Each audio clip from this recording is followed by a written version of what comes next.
মহাকুম্ভে স্নানে গিয়ে নিখোঁজ গারুলিয়ার এক বৃদ্ধা, দুশ্চিন্তায় পরিবার। গারুলিয়া পৌরসভার 14 নম্বর ওয়ার্ডের লেনিন নগর এলাকার 8 জন বাসিন্দা গত 8ই ফেব্রুয়ারি রওনা দেন উত্তরপ্রদেশের প্রয়াগরাজের মহাকুম্ভ স্নানের উদ্দেশ্যে। 9 তারিখ দুপুর 3টের সময় সংশ্লিষ্ট আজমির শরীফ এক্সপ্রেস পৌঁছয় প্রয়াগরাজ স্টেশনে। সেইখানে ট্রেন থেকে 7 জন ব্যক্তি নামলেও একজনের কোনো হদিশ পাওয়া যায়নি। গারুলিয়া লেনিন নগর এলাকার বাসিন্দা সন্ধ্যা পাল নিখোঁজ হয়ে যাওয়ায় দুশ্চিন্তায় পড়েন। সন্ধ্যা পালের সাথে যাওয়া তার স্বামী এবং অন্যান্য সদস্যরা খবর দেওয়া হয় লেনিন নগরের বাড়িতে। পরিবারের সদস্যদের তরফ থেকে স্থানীয় নোয়াপাড়া থানা ও রেল প্রশাসনের কাছে নিখোঁজ ডায়েরি করা হয়েছে, যদিও এখনো পর্যন্ত নিখোঁজ সন্ধ্যা পালের কোনো খোঁজ পাওয়া যায়নি।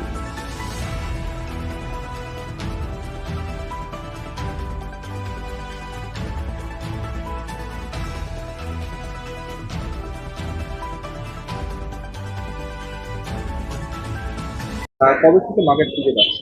আমার মা 8 তারিখ প্রয়াগরাজে গেছিল, 9 তারিখ নেমেছে 3:30টার সময়। তারপর থেকে খুঁজে পাওয়া যাচ্ছে না। কোথায় গেছিলেন মায়ের সাথে? মার সাথে বাবা আর ওদের সঙ্গে সঙ্গে গেছিল আরো 7-8 জন মিলে। বাবা কি বললেন? বাবা তো বলছে ট্রেন থেকে নাকি পাচ্ছে না খুঁজে। স্টেশনে নেমেছিলেন? হ্যাঁ, স্টেশন নামে সেটা বলতে পারছি না, এখন শিওর নেই।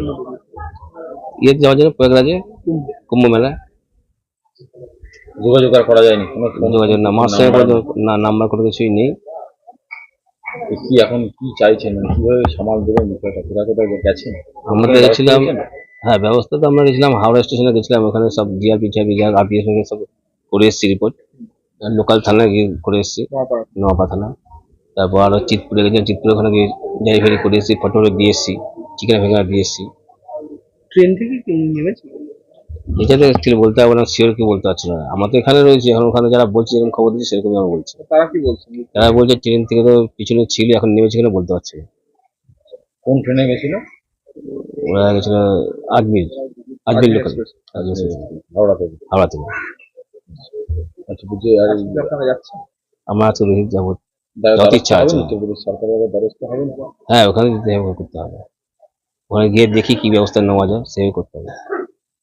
আপনার নাম? এখন বিশ্বজিৎ পাল। আমার মায়ের নাম সন্ধ্যা পাল। করে নিয়ে চলে গেছে, তো মেলার মধ্যে বুঝতেই পারিনি, হয়তো ভিড়ের মধ্যে চলে গেছে। এইভাবে তো কোনো কিছু বুঝতে পারছি না, সে কিভাবে কি হবে, কিভাবে কি না হবে, সেটা এখন কি করা যাবে। সেই মায়ের কাছে নাম্বার টাম্বার লেখা আছে না? না, মার কাছে নাম্বার ডায়েরি একটা ছিল, কিন্তু ডায়েরিটা নিয়ে যায়নি মনে হয়। এটা তো তারা সবাই আছে, 7 জন লোক, 8 জন লোক গেছে, তার মধ্যে একজনকেই পাওয়া যাচ্ছে না। 7 জন এক জায়গায় আছে। তারা ওখানে কি পুলিশকে জানিয়েছে? তারা পুলিশকে জানিয়েছে, আমরা রেল পুলিশকে জানিয়েছি, আমরা এখানে থানায় জিডি করেছি। হ্যাঁ, আমরা হাওড়া গিয়ে কালকে প্রত্যেকটা ট্রেন আমরা সার্চ করেছি।